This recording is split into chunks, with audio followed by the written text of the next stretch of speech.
Welcome to all the mini enthusiasts. This is part two, and what I thought I'd do is actually show you what it looks like. I'll pick the camera up once I've got this pushed in and show you it. Yeah, and it looks really awful, as you can see there. This is a piece that I've already done, but I'll just show you so you can see it for yourself, so that you know what you're looking at when you start to. Basically, all you need to do is just heat up the lead. I've just dripped this basically into place because I can put the mini on its side a little bit, and then once you start getting it to a point where it's not melted but it's getting soft, I'll show you this now so you can see it. You'll see it, and you can actually push it. It's not hot enough yet.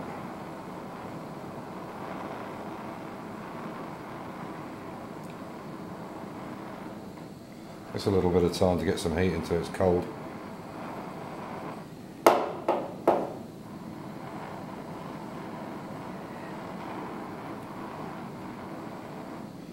There you go, and you can see how it forms.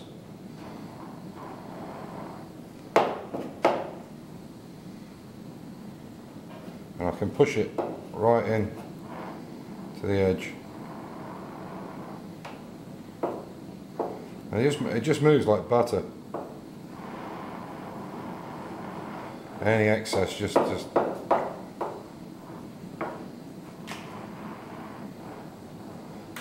dab it in, and you can smooth over it. I'll do some more here.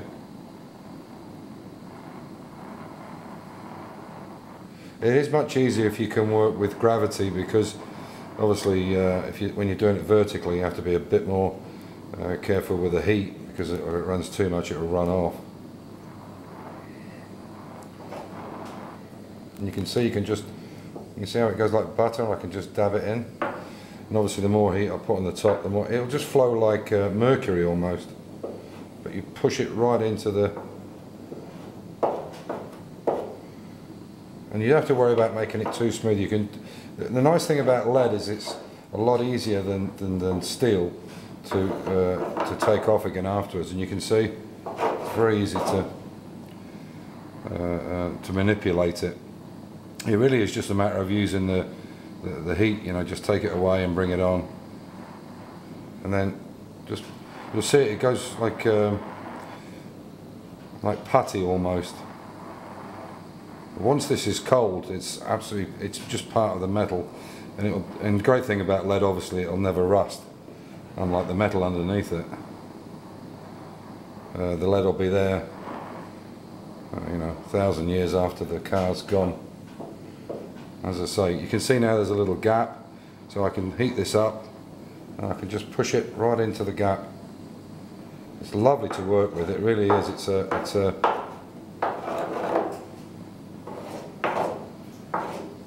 and you can see there, and if you want to heat it up and just keep going around, and when you clean that with a Roloc, I mean, this looks awful, this big blob here, but again, it's very easy to form. You don't want to put too much directly on the metal. That was a bit big, that lump. Should be smaller than that, but I wanted to put it on just to show you how it can be done. It's a bit cold, this gas. It's not working very well. And you can actually see it, it'll run, it'll go like mercury, and it'll just run off.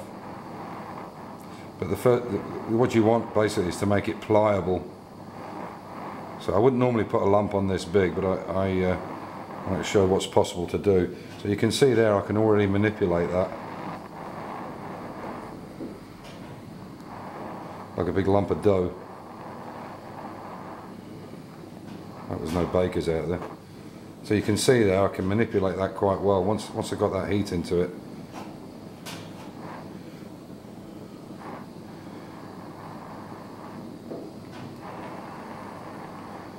And and after a while, you just get a technique with it where you can learn how to manipulate it quite well, and just push. A lot of people stroke it, which you can do, but I prefer to push it in, because then I know there's no air gaps, or there's no holes behind it. And then at the top here, you make it just run off. And you can basically, if you've got any excess, you can just bring it down There you go.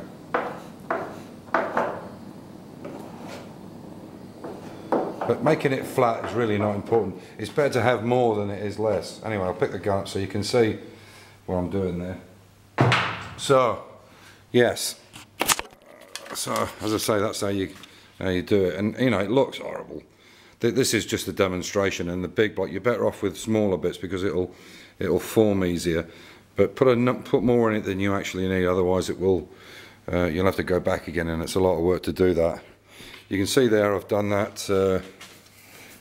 panel, lead loaded that, and I've done the one on the front. I'll just put a little bit of, you can see, hopefully you can see if I move out of the way, you can actually see where the lead is there, and especially there. So you can see that's totally flat now, and that bit there has gone, but you can see this edge. And what I do is to save some money, just use a real cheap primer, and only when you're getting finished use your 2K or whatever it is you're using to paint it with, because obviously you use basic primer and you put a 2K paint on it, it could react. So you can see there, look, the edges is not, you can see the shadow on it. Sorry, I'm kind of stood in the way, I'll take it that way. Light. Yeah, you can just see it there, but at least you know where you are. So just use cheap, when you're covering something just for the night, use the cheapest primer you can find. It's only to stop the rust, to stop the air getting in. Don't go using expensive primers, and it's only when you finish up you want to be doing that. And you can see that'll all be one piece in the end. Let's say, unfortunately my thing is in the way. Yeah, there you go. So yeah, so I hope that's a bit of a help. You know, the thing with this lead loading is you don't have to go. You can, if you've got a small area, obviously it's, you know, you put filler in it. Filler's very easy to work with. But what I would say to you is, I'm no expert. You know, I mean, I had my own MOT station and body shop, and we did a lot of you know, crash repairs. And I can tell you from my experience, if you put too much filler in, it will crack. You know, it's okay for a few weeks, a few months, but if you especially put it in an area where there's vibration, it will crack. And over a period of time, it will crack anyway. The sheer differences in temperatures from the summer to the winter, it eventually will crack, and you'll see a line, and it looks awful, and it does trap other bits and pieces underneath it. So lead loading is so satisfying. You know, I think this is what I'm going to get out the English wheel as well, the satisfaction of knowing that it's good, you know, underneath. Anyway, so there we are. I'll put this one up tonight, and like I say, you can see how easy that is. It's not a big deal. It really isn't. You know, it's one of these things. You play with it a little bit. You don't have to do it on your car. Use a piece of metal, put a dent in it, or not a dent, but a bump in it, whatever, and you know, you can get rid of a lot of problems with lead, and it will be there forever. Okay, anyway, you take care. Thanks for watching in, and I hope it's of some use to you guys. Take care. Bye for now. Bye.